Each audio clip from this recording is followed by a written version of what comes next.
Doutora Sandra, não é bem assim, Daniotti. Por que a gente fala isso? Porque ela sempre tem outro ponto de vista, não é, doutora Sandra? Sempre tem que ter, tem a sua verdade, a outra e o que realmente é verdade. Então, por isso que eu digo, não é bem assim, vamos pensar. É bem assim. Separação litigiosa, é quando tem confusão. Tem confusão. É isso. Barraco, então um quer uma coisa, o outro não quer, e aí por isso que a gente diz litígio. A diferença entre litígio e consensual. As pessoas falam assim, doutora, mas vou entrar com divórcio? Esse divórcio é litigioso? Ó, se você não está se entendendo, já me procurou para discutir essas questões, está pleiteando algumas coisas que o outro não aceita, é litígio. Se os dois aceitam, os dois aceitam e assinam, é consensual, o que chamam também amigável. Tá? E se for amigável, pode ser até em cartório de notas. Ok, se for litígio, só em juízo, só através da justiça.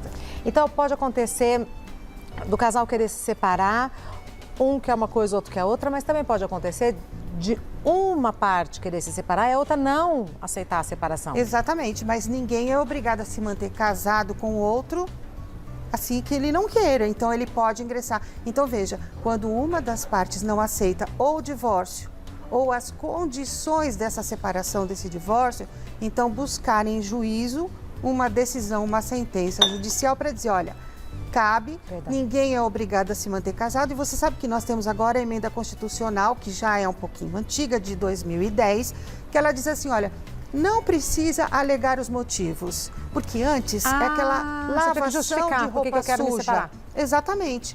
Então, a traição, algumas coisas, olha, ela não faz a comida, olha, ele não paga isso, ele não faz aquilo, não me respeita, ou coisa parecida. Hoje não quero mais.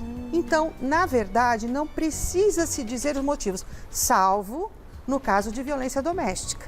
Né? Porque aí é um caso específico, pede a medida protetiva e tudo mais. Mas assim, olha, nós temos nossa intimidade. Você não quer revelar essa intimidade que fez com que se separasse? Não precisa contar. Não quero mais, decidimos, então, mas eu não quero me divorciar, não quero me separar. Ela quer, mas eu não quero. O juiz vai decidir e vai decretar o divórcio. Porque você vai ser obrigada a ficar junto com uma pessoa? Não. Tipo assim, né, uma pena de morte, né? Vai cumprir ad eterno. Não. Então, hoje já está decidido dessa forma. E resolveu a vida de muita gente, né, Regina? Sem dúvida. Vamos já direto para as perguntas do pessoal de casa. A Leila, me divorciei, mas não fiz a partilha de bens. Posso me casar? Então, veja, esse mas aí é uma contradição, né? Então, se divorciou, o juiz pode decretar o divórcio? Muitas vezes, as pessoas, esse é um problema corriqueiro, tá? Recorrente, porque a pessoa diz assim, olha, não, eu quero me casar, já está namorando, está separado de fato assim, separaram, mas não fizeram nada, não dividiram bem, cada um numa casa, mas já está namorando. Eu quero me casar, mas para se casar, precisa se divorciar. Mas a gente tem bens, e como é que vai fazer? Não aceito isso, eu quero aquela casa, eu quero aquele terreno, não, mas eu não aceito essa forma. Então, não vamos fazer a partilha de bens, mas vamos fazer o divórcio e vamos deixar a divisão de bens para depois discutir. Olha só. Pode? Pode. Mas é uma confusão. Porém, é uma confusão que vai parar no escritório, que vai parar no judiciário para discutir depois. E aí o que acontece? Aí não fez a partilha, ele pode se casar? Pode, com o divórcio. Porém, tem que fazer um casamento com separação total de bens. Por quê, Regina? Para não misturar estes bens aqui que tinha anterior com esses bens que vai se conseguir com esse novo casamento. Com essa nova situação, porque senão se mistura tudo. Ou os bens ou as dívidas. E também, exatamente. Se tem bem, tem o que dividir, se tem dívida. Isso, exatamente. Então, pode casar? Pode, desde que tenha um pacto, né, de separação total de bens. Aí não confunde o patrimônio, ok. Mas então, para ter menos dor de cabeça, digamos assim, primeiro resolve uma situação. Essa é a situação melhor. A mais correta. Resolveu, separou, aí embarca em outra. Exatamente, aí se casa com a definição do que é o patrimônio anterior, do que é o patrimônio que você vai adquirir daí para frente. Porque este novo relacionamento, esta outra pessoa vai ter direito a este patrimônio que você já tinha. Então, aí é a questão. Então, numa eventual divisão em divórcio, não tem. Mas no caso de morte, vai se discutir o direito, sim, pode herdar bens anteriores. Por isso que a lei diz assim, olha, então, casa com separação total. É o caso, por exemplo, das pessoas com mais de 70 anos. Também só podem se casar com separação total de bens, por isso. E seja como for, é sempre melhor, ao invés de só ficar junto e tal, documentar. Documentar sempre, fazer um pacto. Isso. Então, procure um advogado, vá no cartório, faz um documento direitinho, não vai ter problema futuro. Tá. Continuando, Maria Alice. Vivi com ele por 8 anos sem assinarmos qualquer documentos e compramos um apartamento, porém está só no nome dele. Oficializamos a união e após 20 anos, ele pediu o divórcio. Disse que este imóvel é particular. Tem o direito? Olha, veja só, o que acontece? As pessoas se unem, não se preocupam com o futuro, se preocupam com agora, que o amor é lindo, a paixão... E seremos felizes para sempre. Para sempre. Só que a gente sabe que, na verdade, não é bem assim. É aí que entra a frase. Então, viveu durante 8 anos, pode comprar, vai ficar só no meu nome por causa da renda, tudo bem? Tudo bem. Só que depois, aí vai se separar e como é que faz? Então, vai querer fazer a divisão? Ela vai ter direito? Tem direito porque foi no prazo da união. Mas vai ter que provar. Exatamente, vai ter que provar. Então, mesmo que ele tenha casado posterior à compra deste bem, veja só, num tempo que ele estava vivendo em união estável, comprou só no nome dele, ela estava com ele, depois se casou, oficializou, olha só a sequência, oficializou, muito bem, mas tinha comprado aquele bem anterior à oficialização. Que está no nome dele. Isso, então vivemos bem, maravilhosa, te amo, tal, só que depois, no divórcio, assim, querida, olha, só que você não vai ter direito a esse bem, porque nesse prazo aqui, nós não tínhamos oficializado, e este bem está só no meu nome, e foi só com o meu dinheiro. Tá correto? Não, não é bem assim não, porque ela vivia com ele. Mas ela não entrou com dinheiro, não importa. Quando você tem uma união, um casamento, veja, eu vou falar em regime da comunhão parcial de bens. Então, este esforço em comum, não importa se só ele ou se só ela trabalhe, mas este bem para a família, para o casal, é dividido em partes iguais. A não ser que este bem tenha dinheiro de uma outra relação, como nós falamos anteriormente, aí se discute. Então, veja, tem direito? Tem, mas vai ter que provar, Regina, aquilo que você falou. Vai ter que provar, eu estava com esta pessoa, vivi em regime de união estável. Como que se prova isso? Com testemunha, documentos, fotos, declarações, tá? Agora, é porque assim, já é tão... Além de tudo, ainda tem a decepção emocional. Muito, muito. A tristeza, né? A decepção e tal. Exato, essa é a parte pior. Você sabe que, inclusive, as pessoas... Eu vou andando no corredor, em qualquer lugar que eu esteja, as pessoas vêm me perguntar. E perguntam exatamente isso. Olha, doutora, se separou, mas a pessoa diz, olha, você não tem direito. Leve apenas as lembranças. Exato. A lembrança é tudo que a gente quer esquecer. Você não trabalhou, a pessoa não trabalhou, não tem pensão, não tem dinheiro nenhum, mas ela tem direito, doutora. Eu falo, gente, tem que analisar caso a caso. Mas a pessoa não pode vir às costas, abandonar, deixar a própria sorte, não é? Tem que olhar para o outro e ver quais são os seus direitos e deve ser respeitado, ponto. Mais uma. Da Juliene. Fui traída. Posso pedir o divórcio? Tenho direito de ficar na casa e pedir indenização?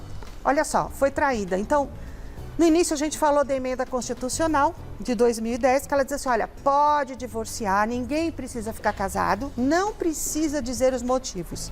Já pensou, seus filhos amanhã vão pegar aquilo lá e vão ler? Não olha, precisa. Minha mãe traiu, meu pai traiu, olha, fizeram isso, fizeram aquilo, é muito chato. E mesmo falar para os outros, também. Né? Quero me separar porque... Exato, e ninguém é obrigado a ficar casado. Então, traiu, já está no prejuízo, já está com problema, é o que eu digo.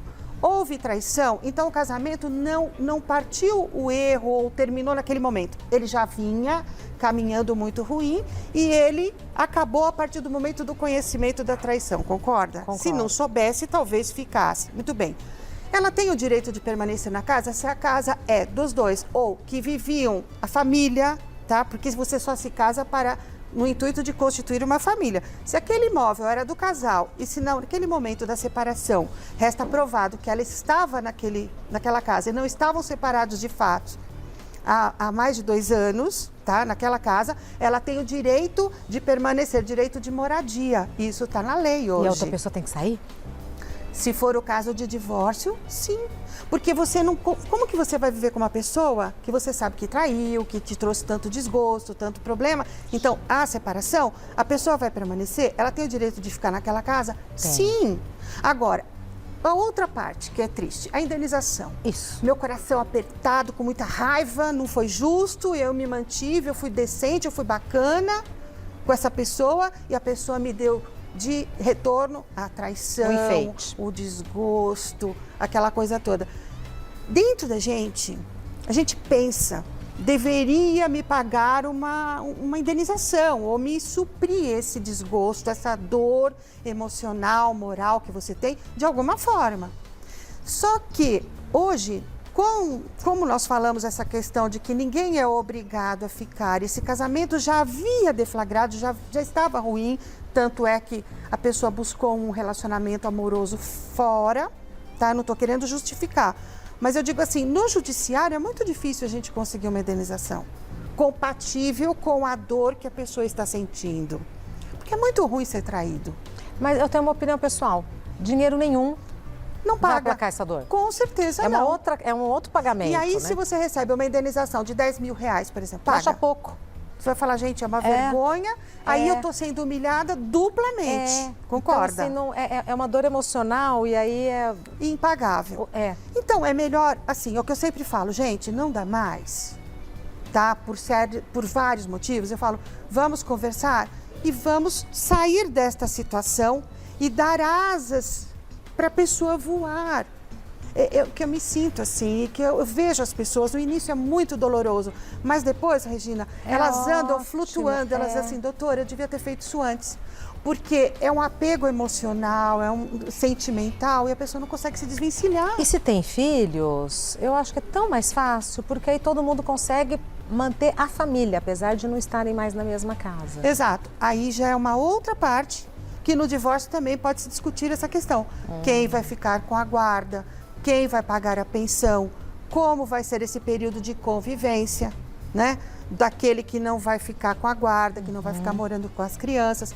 Às vezes é bastante conturbado, viu, Regina? Eu acho que a parte mais dolorosa de um divórcio, tirando essa parte de traição, de desgosto e tudo mais, é a questão dos filhos. E os filhos que a gente fala hoje são os nossos filhos naturais ou não e os de quatro patas.